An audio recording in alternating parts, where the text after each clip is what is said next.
বিসমিল্লাহ আল্লাহ।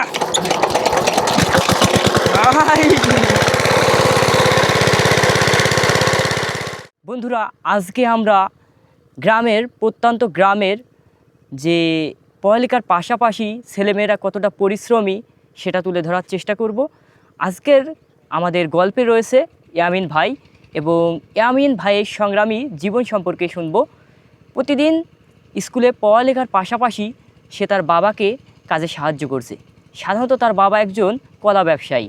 খুব সকালে বাবা কলা নিয়ে চলে যায় মাঠে, সাধারণত কলা কাটতে, এবং কলাগুলো মাঠ থেকে কেটে সেগুলো আনসার বাড়িয়া গ্রামে বিক্রি করতে যায়।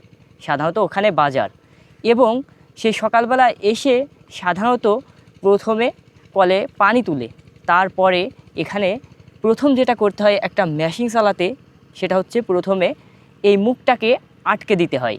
কেননা এখান দিয়ে যদি হাওয়া যায় তাহলে পানিটা পাতাল থেকে উঠবে না। এই কাদাটা দিতে হয় সাধারণত মালার সাথে লাগিয়ে। মূলত এখানে যে কোনো মাটির দিলেই হবে না, সেই মাটিটা হওয়া লাগবে এঁটেল। মূলত এঁটেল মাটি দিয়েই আপনার এই মুখটাকে অ্যাডজাস্ট করে দিতে হবে। তারপরে পানি তুলতে হবে। পরে আপনার তেল কতটুকু আছে সেটা পরিমাপ করতে হবে। যদি তেল লাগে তাহলে তেলটা দিতে হবে। তারপরে মেশিনটাকে স্টার্ট করে দিতে হবে। এভাবেই গ্রাম্য ছেলেমেয়েরা সাধারণত ধানে পানি দেয়। ধান যতটা সহজ মনে হয় চাষ করতে, তার থেকেও কঠিন, কেননা একদিন পর পর ধানে পানি দিতে হয়। এভাবেই কিন্তু গ্রামের ছেলেমেয়ে এবং কৃষক ভাইদের জীবন প্রণালী চলে থাকে। পড়ালেখার পাশাপাশি আমার আব্বু ব্যবসা করে, তাই পানি দেওয়ার সময় পাই না, তাই আব্বুর হেল্প করি। তাই 2-2.5 বিঘে মতন ধান আছে, তাতে আমি পানি দিই।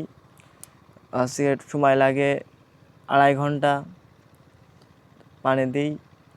তারপরে মেশিন বসানোই আছে, শুধু কাদা লাগাই আর পানিটা তুলি আর তেলটা ঢেলি।